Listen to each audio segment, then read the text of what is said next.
lan loidri meetei aikhoida khulai pikhatlako haibase yumpham oiba wafam naty mare khanjai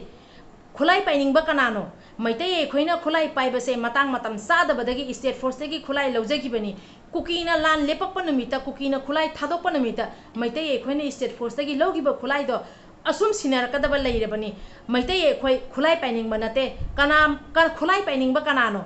adoi chinau mayam pause taminarasi Langdam asida tholiba irang asiga mari lenena Union Home Minister gi maiketigi Manipur lengakta athuba matamgi manungda State Security Force singdagi laukiba khulai sing pikhanaba amadi faganaba thorang ama tawduna lakhnaba khanglapa laikhrari oigliba film aduna maram orega Manipur lengaki Home Department gi maiketigi su Manipur Police gi makok thongba singda pautak pirapdagi district singi SP singna su akanba thabak lokhatpa hokhrari nakal maromda Prime Minister Narendra Modi na malem pumbane kai khumnariba Ramdev Babana meetei kandaba yade ba wafam thambire aduga meetei se Manipur gi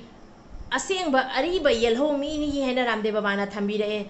aduga ngarang na hanta changai kuki minai singna meetei gi yum kaya mai thabiraga meetei nupi ingang da otpa nei ba tawre meetei haiba loop se akhoi mayam sanga kanmina si aina Ramdev Babana thamei ba wafam jaisina mayam taminarasi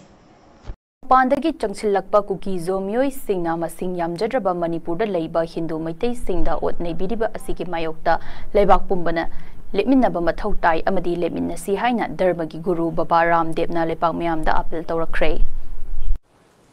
99% Bharat वालों को पता नहीं कि वहां हो क्या रहा है। मणिपुर के मूल निवासी हमारे मैती भाई हैं, उनको खदेड़ा जा रहा है, उनको मारा जा रहा है,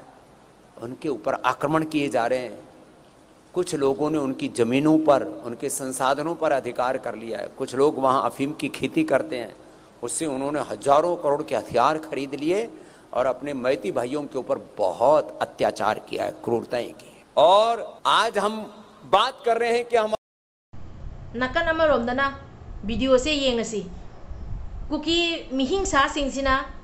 मैतैदा लंदारगा मणिपुर थुगाइदगी होनाबता नतना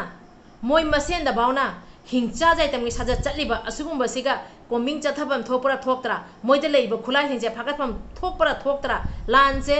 मोयसे क्यामुक जामना लान पामबनो आइबदो यिंगमिनारसी वीडियो हे लमजथंग नथोतंग लमजथंग गोम नथुतंग जी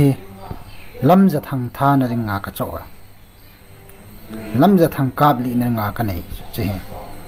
हन सही पीतंग ओ लमजथंग चो फादे चान अकोम अनलुतंग इच वीडियो हे कोई कही होंगे सही बत्तंग मणिपुरन चुटलुट नीले अचल पांगा का काप दे जा पीछे अचंग ही चिचंग खत ही अमा मिन कजी इता चो लमजथंग था नरिंगा अदुगा इचनाव मैम असोमदना मैतै मचाना ngasi मैतै मयामगी सक्से अदुगी मतिक फजहलिएबसे पावसे तामिनरसी इचनाव ma'am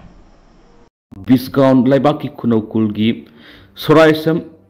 tarini amasum soraisam ongbi amlani ki amata poksaba masan pa soraisam arpon USA gi New York da base police officer khalakpada Bangladesh amasum maitai kanglumna sakthokningai oire haina Bisgaun Manipuri Club Bangladesh ki mekedi gi harau phungtorakli crore की खुलाई cookie दे लेइबदो अदु दो हाना फागत पिरो इसा ngakchanaba state government dai meitei na लौजागिबा खुलाई खरादो अदु हाना पुखतनाबा अदु हाना फागतनाबा थोइबा order से खजिखक पेंजादे cookie सिंगना Manipur बु थुगाइनबा होनरिबा अमसुंग मणिपुर दे लेइबा चिंग कया मोइना कथतलगा अदुगुमा मफमदुगा मणिपुर दा Moina Poppy plan तौरगा crore तालगा Meitei दा लांदानाबा मणिपुर थुगाइनबा करोड़ कयागी मोइना लेइगिरिबा खुलाइदो अदु हाना फागत पिरो लानसे लोइखिबा तारगदि मैतै एखोइना इसा ngakchanaba लेइरिबा स्टेट फोर्स तै लौजागिबा खुलाई खरादो असुम सिनारकदबा लेइरबनी मैतै एखोइ लान पामबा लुप नचदे अदुनबु मैतै एखोइना मतिक चाना खुलाई लेहौदबनी करिगुम्बा कुकीना खुलाई मतिक चाना लेइरिबा सुमाइना मैतैनसु करिगुम्बा लेसललंबा तारगदि मालेम पुंबना खंगदबनी Meitei हाइबसे ngasi masu khulai yaudamakagi kukina henjanba yaroi haina manipur thugaiba yaroi haina leiriba malem pumbana kinariba maitai se karigumba kukina karor gi pairiba khulai se maitai na pairamba taragadi thak nikna gadabani malem pumba se kari oigani abado khangadabani aduga malem pummani ikai khumnariba ramdev babusu pari mom channel gi magi digi ikai khumnajari yamna marik chumba wafam thambirakpa meetei se akhoi myam sangna kandaba yade manipur siga kuki singna sangaga poppy plant tawraga karor talaga khulai leiraga meetei da landai haiba wafam thambirakpa ramdev babu haningai ta thagachari aduga state government nasu central government nasu khangini kuki singjena mafam da chalaga landai aduga manipur da irang thokale basisu kuki ne irang thokan bani aduga jiri da asok phajana leiramba mafam do kuki na micham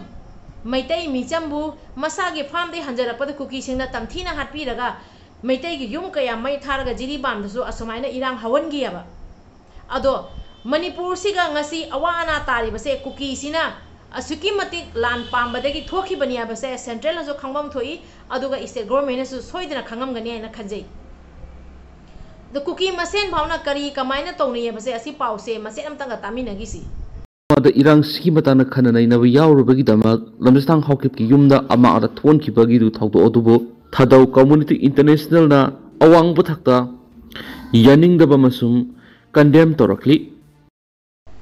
ichino mayam section na lebiu ngasi combing operation tawraga meetei gi mafam da akhoi ne isa ngakcha na ba state force gi lawjagi ba khulai kya do phagat lebase khajitang penjade athauba kya na ngasi chongthoga ima leba kanbagi tamaktai na thoklai base akhoi na state force gi lawjagi ba khulai khara duna akhoi ne ima leba kallaga ima leba gi tamaktai na khoi chongthok leijabane aba ado kuki singna karor gi khulai pai haina hujikta su ramdev babana su thambira bane aba aduna akhoi ne hujik haigadabadi meetei masa akhoi gi leiriba athauba mayam se akhoi gi di aduki mati mamal naidraba athauba ne aba aduna mi khutta chalhanba yade akhoi chection na leiminasi ima leba kanbada angam ba thakta ai gi magi degi hojiki matam siga angam ba thakta isa gi thaudang pangthok minasi asi ofam se ta thamjage ado ichinau mayam ngasi gi video se aina khara penja da badai wafam kha tang thamjabani ado video se ga soiran wa yaukiba kya lega so ngakpi waina yengbi ba mayam punam ki pham de ikok nonjari aduga kuki noina khangada badi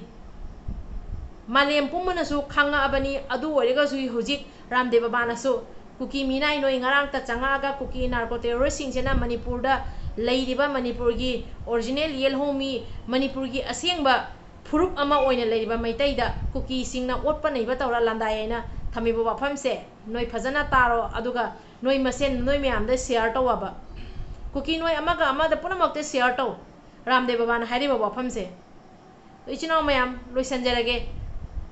video se soiran yawa kya lega so ngakpi waina pari mom channel la yeng video mayam punam ge hamde ikok nonjari kanglei pakna yai phare ibudo pakhang mana yai phare